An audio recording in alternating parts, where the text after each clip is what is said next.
This is Professor MH, or today we will discuss how to prepare common size balance sheet and PNL. ठीक है, यहाँ पे by mistake balance sheet आ गया है. हम लोग पहले पीएनएल देखेंगे और उसके बाद बैलेंस शीट देखेंगे. ठीक है, तो अगर आपको सबसे पहले ये समझना है कि कॉमन साइज़ बनाते कैसे हैं, तो उसके लिए हम लोग को क्या देखना पड़ेगा कि how to prepare vertical income statement. सबसे पहला अगर आपने वर्टिकल इनकम स्टेटमेंट बनाना सीख लिया है तो कॉमन साइज़ बनाने में कुछ भी टाइम नहीं जाता, 5 मिनट का काम है. तो वर्टिकल बैलेंस शीट बनना बहुत ज़रूरी है. तो उसके वीडियो मैंने ऑलरेडी अपलोड कर दिए हैं, वो आप जाके देख सकते हो. एक बार देखो, बहुत कम टाइम का है, 10 से 12 मिनट का वीडियो है. वो देखेंगे तो आपको समझ में आएगा कि वर्टिकल इनकम स्टेटमेंट कैसे बनता है. रट्टा भी मारने की ज़रूरत नहीं है आपको, सिर्फ आप एक बार उसमें देख लो कि इनकम स्टेटमेंट को समझ के मैंने लॉजिकली एक्सप्लेन किया है, तो आपको समझ में आएगा कि वर्टिकल इनकम स्टेटमेंट बनता कैसे है. आई बात समझ में?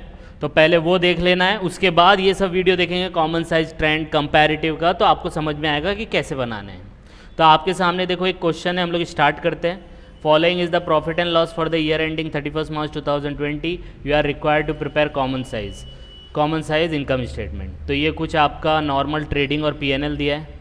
यही आइटम को अभी हम लोग को प्लेस करना है और फिर हम लोग को कॉमन साइज़ बनाना है.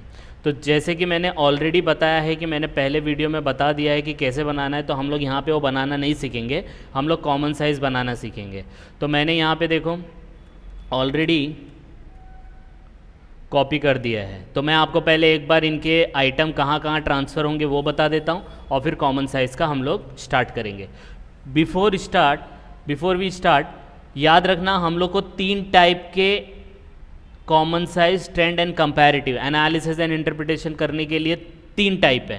1, 2, 3. तो पहला आप कॉमन साइज ले लो, दूसरा आता है कंपैरेटिव, तीसरा आता है ट्रेंड. तो ये 3 टाइप का एनालिसिस और इंटरप्रिटेशन हम लोग को देखना है. तो कॉमन साइज है, कॉमन साइज हमेशा 1 साल का रहता है, तो कॉलम कितने बनेंगे? 2. कंपैरेटिव, कंपैरिजन करना है तो वो 2 साल का रहता है, तो कॉलम कितने बनेंगे? 4. ट्रेंड एनालिसिस 3 या 3 से ज़्यादा का रहेगा, लेकिन आपके लेवल पे 3 साल आएगा तो 3, तो कॉलम कितने बनेंगे? 6. तो जब आपको इस टाइप का क्वेश्चन आता है कि कॉमन साइज बनाओ, कंपैरेटिव बनाओ या ट्रेंड बनाओ, तो याद रखना है कॉमन साइज 1 साल का होता है, कंपैरेटिव 2 साल का होता है और ट्रेंड 3 या उससे ज़्यादा का हो सकता है. तो 1 ईयर, 2 ईयर, 3 ईयर. तो आपको क्या करना है, जब कॉमन साइज, कंपैरेटिव और ट्रेंड बनाने आएगा तो आपको 1 साल का डेटा, 2 साल का डेटा और 3 साल का डेटा दिया रहेगा. ये कितने भी साल का दिया रहेगा. तो आपको कन्फ्यूजन ये रहता है कि सर हम लोग कितने कॉलम बनाएं. तो बच्चा कोई कितना भी कुछ बोले, आपको याद रखना है when you are doing common size, trend and comparative, जितने साल का डेटा उतने डबल कॉलम आपको बनाने हैं. Mark my words, remember this very carefully. आपको याद रखना है कॉमन साइज, कंपैरेटिव, ट्रेंड आप जब बनाते हो तो जितने साल का डेटा है उसके डबल कॉलम बनाने का. 1 साल का डेटा डबल कॉलम, 2 साल का डेटा 4 कॉलम, 3 साल का डेटा 6 कॉलम, 4 साल का डेटा 8 कॉलम. 8 कॉलम वाला नहीं आएगा आपको, 3 कॉलम वाला ज़्यादातर पूछता है. ठीक है, तो जितने साल का डेटा उसका डबल आपको कॉलम बनाने हैं while doing common size, comparative and trend. ये याद रखना है. नॉर्मल आप जो बनाते थे वर्टिकल और बैलेंस शीट, उसमें आपको 2 ही कॉलम बनाने हैं. ठीक है, उसमें कुछ कंपैरिजन करना ही नहीं रहता है, तो उसमें 2 column as it is, particular amount. लेकिन जब आप कॉमन साइज बनाएंगे, ट्रेंड बनाएंगे, कंपैरेटिव करेंगे, ये एनालाइज इंटरप्रिटेशन करेंगे, तो आपको जितने साल का डेटा रहेगा उसके डबल कॉलम, जितने साल का डेटा रहेगा उसका डबल कॉलम, जितने साल का डेटा रहेगा उसमें डबल कॉलम. तो ये कितने साल का डेटा दिया है आपके क्वेश्चन में, देखो सामने, इट इज़ फॉर 1 ईयर. तो कितने कॉलम बनेंगे? 2 कॉलम. देखो यहाँ पे 2 कॉलम बनाया, एक रुपीज़ का, एक परसेंटेज का. अगर ये कॉमन साइज नहीं होता, सिर्फ वर्टिकल रहता, तो हम लोग यहाँ पे दोनों जगह रुपीज़ लिख देते, 2 कॉलम बनाते. आई बात समझ में? लेकिन जब आप कॉमन साइज, कंपैरेटिव करोगे, कॉमन साइज, कंपैरेटिव, ट्रेंड करोगे, तो जितने साल का डेटा उसका डबल कॉलम. क्लियर है यहाँ पे ये बात? ओके. अब फटाफट देख लेते हैं पोस्टिंग कहाँ पे जाएगी. तो देखो यहाँ पे ग्रॉस प्रॉफिट है. ठीक है, तो यहाँ पे भी ग्रॉस प्रॉफिट आता है यहाँ पे. तो जितने भी आइटम ग्रॉस प्रॉफिट से पहले वो सब के सब इधर पे आ जाएंगे. तो देख लेते फटाफट एक एक करके। कोई से भी साइड से स्टार्ट करो, सेल से स्टार्ट करते। तो सेल्स क्लोजिंग स्टॉक, तो सेल्स हम लोग का यहाँ पे ग्रॉस सेल देखो आ गया 12,65,000, ठीक है, ये रहा 12,65,000।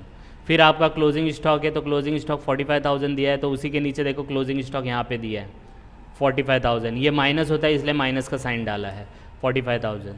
फिर good distributed as free samples, ये आपका ये भी माइनस होता है 5,000, तो देखो नीचे दिया है sale of scrap free sample -5,000, ठीक है, और इधर पे नहीं है। फिर opening stock, material consume, wages, factory overhead, ये कॉस्ट ऑफ गुड सोल्ड में आएगा। देखो opening stock 2 lakh, material consume 6 lakh, direct और फैक्ट्री एक्सपेंस में वेजेस, फैक्ट्री ओवरहेड 1,25,000 1,25,000। इन सब को ये जो आएगा सेल्स में से रिटर्न नहीं है तो ये नेट सेल्स हो जाएगा आपका 12,65,000। फिर इन सब को ये पार्ट अलग है, ठीक है, ये पार्ट अलग है।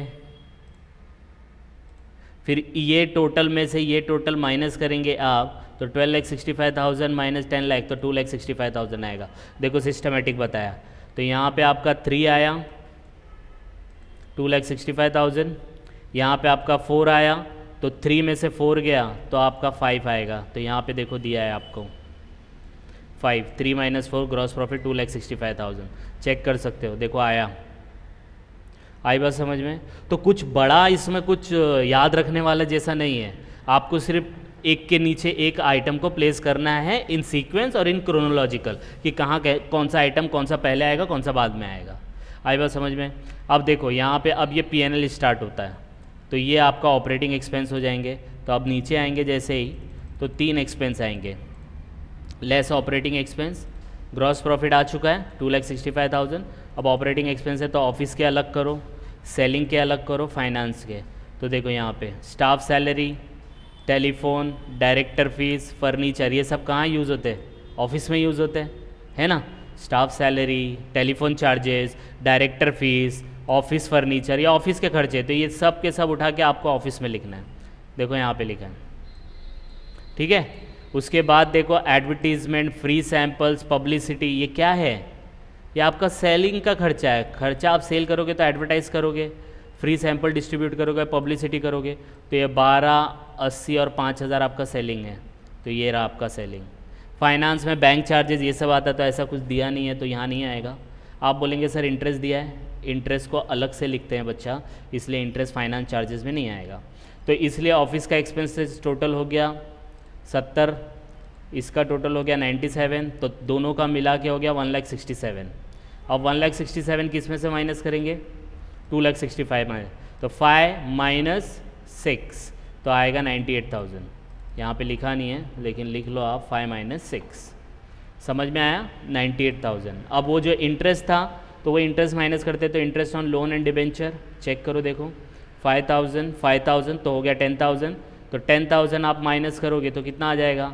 98 में से 10 गया 88, तो चेक करो, देखो 88 नेट प्रॉफिट आया कि नहीं आया?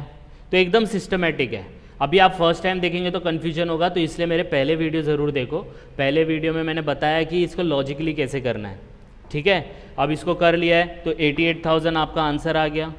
अब इसके आगे बहुत सारे आइटम आते हैं, तो नहीं है तो डायरेक्टली डैश मार के डायरेक्टली आपका रिटेन प्रॉफिट आएगा 88,000। तो ये net operating income, net non operating expense, income tax, ये कुछ दिया नहीं है, तो 0 करके डायरेक्टली वही अमाउंट आपका रिटेन प्रॉफिट में आएगा।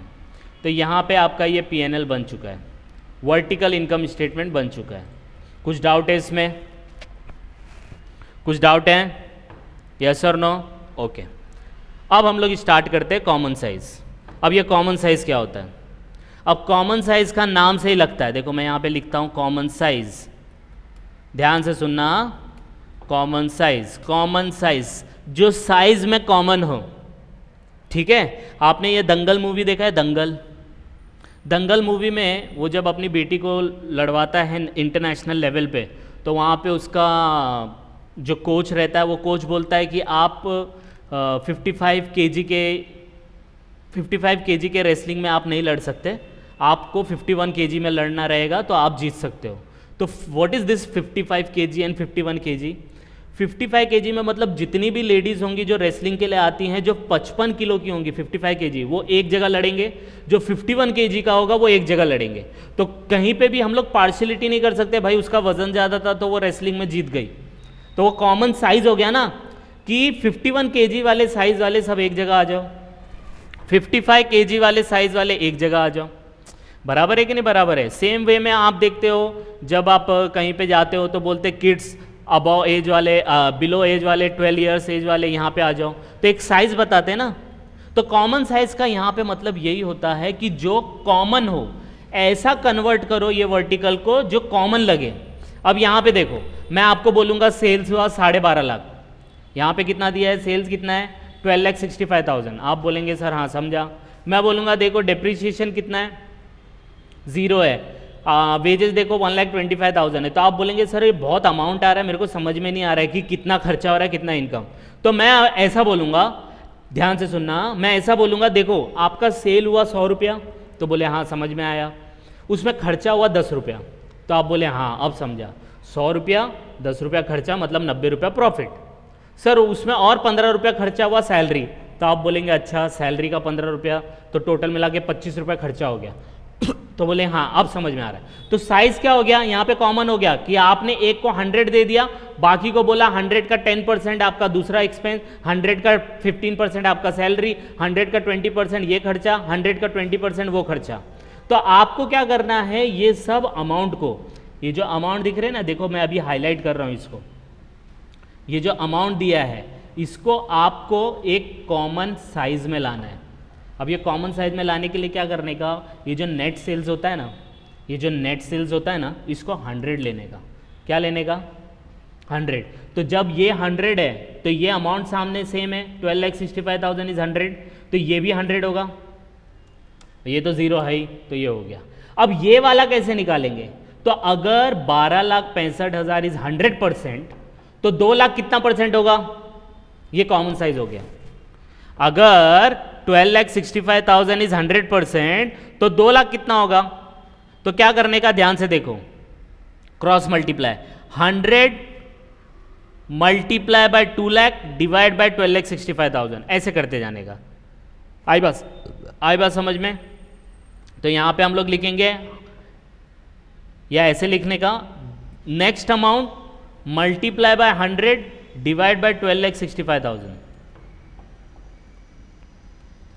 समझ में आया? तो 15% 81, 15.81 ये आपका परसेंटेज हो गया। 2 डिजिट तक लिखने का, यहाँ पे 4 डिजिट आ रहा है लेकिन आपको 2 डिजिट ही लिखना है। समझ में आया? अब 6 लाख का निकालना है तो सेम वे में next amount multiply by 100 divide bye 12,65,000, 47.438, 4308। तो ये आपका हो गया। इसको मैं 2 डिजिट तक कन्वर्ट कर देता हूँ।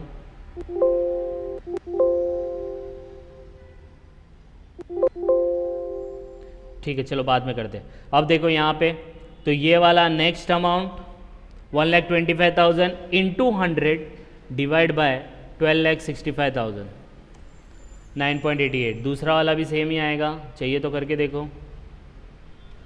12 next amount into 100 divide bye 12,65,000, देखो सेम आ रहा है। तो इन शॉर्ट कॉमन साइज में क्या होता है, नेट सेल्स को 100 लेने का और नेट सेल्स का अमाउंट लेने का, और फिर जो भी अमाउंट को कन्वर्ट करना है कॉमन साइज में, तो into 100 divide by net sales का amount, into 100 divide by net sales का amount, into 100 divide by net sales का अमाउंट, हर अमाउंट। अब ये -45,000 है, बराबर है, तो इंटू -45,000 इंटू 100 डिवाइड बाय 12,65,000, तो माइनस में आएगा। तो माइनस से घबराने का नहीं, सिर्फ करते जाओ। फिर नेक्स्ट 5,000 है तो -5,000 इंटू 100 डिवाइड बाय 12,65,000, एक हम 0 बढ़ गया इसमें, 12,65,000। समझ में आ रही है बात? यस और नो? 5,000 इंटू 100 डिवाइड बाय 12,65,000, ठीक है, समझ में आ रही है? यस और नो? अब सेम वे में देखो, यहाँ पे 10 लाख दिया है, तो 10 लाख इंटू 100 डिवाइड बाय 12,65,000। ये 12,65,000 है ना, नेट सेल्स का अमाउंट देख लेने का वरना गड़बड़ हो जाएगा। हाँ 12,65,000 है, तो ये आ जाएगा आपका 12,65,000 79,000 79.05। फिर दूसरा कितना है 2,65,000 इंटू 100 डिवाइड बाय 12,65,000। फिर देखो नेक्स्ट अमाउंट है तो 17,500 इंटू 100 डिवाइड बाय 12,65,000 1.38 समथिंग आएगा, ठीक है। फिर 10,000 है, 10,000 इंटू 100 डिवाइड बाय 12,65,000, ठीक है। फिर नेक्स्ट है 10,000 into 100 divide bye 12,65,000, same amount है इसलिए सेम आया। फिर देखो next 32,500 into 100 divide bye 12,65,000। Next 70,000 है, this amount multiply by 100 divide bye 12,65,000, ठीक है। इस तरीके से आपको करना है। मैं यहाँ पे कॉपी कर सकता हूँ, यहाँ पे अगर मैं करूँ कॉपी तो ये आप यहाँ पे से एक्सेल में ड्रैग कर सकते हैं, तो ये देखो ऑटोमेटिकली आ जाएगा, ठीक है। यहाँ पे भी एक्सेल में हो जाता है लेकिन आपको खुद करना है, तो into this amount into 100 divide bye 12,65,000, इस तरीके से आपको करना है, ठीक है। सेम 5,000 वाला भी देख लेते हैं, into 100 divide bye 12,65,000, same amount आएगा। इसका भी अमाउंट 695 और नीचे सब जगह पे यही अमाउंट आने वाला है क्योंकि हर जगह पे वही अमाउंट है, तो यही अमाउंट आपको यहाँ पे कॉपी करना है। 88,000 इंटू 100 डिवाइड बाय 12,65,000, ठीक है। तो ये कॉपी कर लेना आप। तो इस तरीके से कॉमन साइज निकालते हैं। तो हम लोग को क्या करना है, जो नेट सेल्स होगा, नेट सेल्स, हाँ याद रखने का, नेट सेल्स 100 लेने का उसी के अमाउंट से। तो जो नेक्स्ट अमाउंट रहेगा तो next amount into 100 divide by net sales का amount, next amount into 100 divide by net sales का amount, into 100 divide by net sales का amount, into 100 divide by net sales का अमाउंट। इस तरीके से करना है और आपका आंसर आ जाएगा। यहाँ पे मुझे कुछ डाउट आ रहा है, ठीक है। ये जो 45,000 माइनस में है ना, तो इसको बाद में माइनस में लिख देने का, लेकिन आप कैलकुलेटर पे क्या करना है, इसको 45,000 ही लेने का और 5,000 लेने का, ठीक है। यहाँ पे एक ज़ीरो कम आया था इसलिए कम आया, ठीक है। और इसको बाद में माइनस का साइन यहाँ पे आप अपने बुक में डाल देने का। आई बात समझ में? तो इस तरीके से कॉमन साइज स्टेटमेंट बनता है। तो नेक्स्ट वीडियो में हम लोग जब मिलेंगे तो हम लोग करेंगे बैलेंस शीट को कॉमन साइज में कैसे कन्वर्ट करना है वो हम लोग देखेंगे। तो यहाँ पे हम लोग को vertical income statement common size कैसे कन्वर्ट किया, एक साल का डेटा था उसको एक ही लाइन में पूरा प्लेस कर दिया, डबल कॉलम बनाने की ज़रूरत नहीं है। और दूसरे कॉलम में हम लोग ने क्या किया, परसेंटेज का साइन लिखा और परसेंटेज में हम लोग ने नेट सेल्स को 100 दिया और उसी अमाउंट को देखते हुए नेक्स्ट अमाउंट हम लोग ने कैलकुलेट किया। तो कैसे करने का, तो जो भी नेक्स्ट अमाउंट रहेगा उसको कैलकुलेटर पे लेने का, into 100 divide by net sales का amount, into 100 divide by net sales का अमाउंट, ऐसे करते जाने का। तो कोई भी अमाउंट हो, into 100 divide by net sales का amount, into 100 divide by net sales का अमाउंट। समझ में आई बात? ये आप लोग देखो एक दो बार, कोई डाउट आएगा तो please comment and please like and subscribe for more videos. Thank you.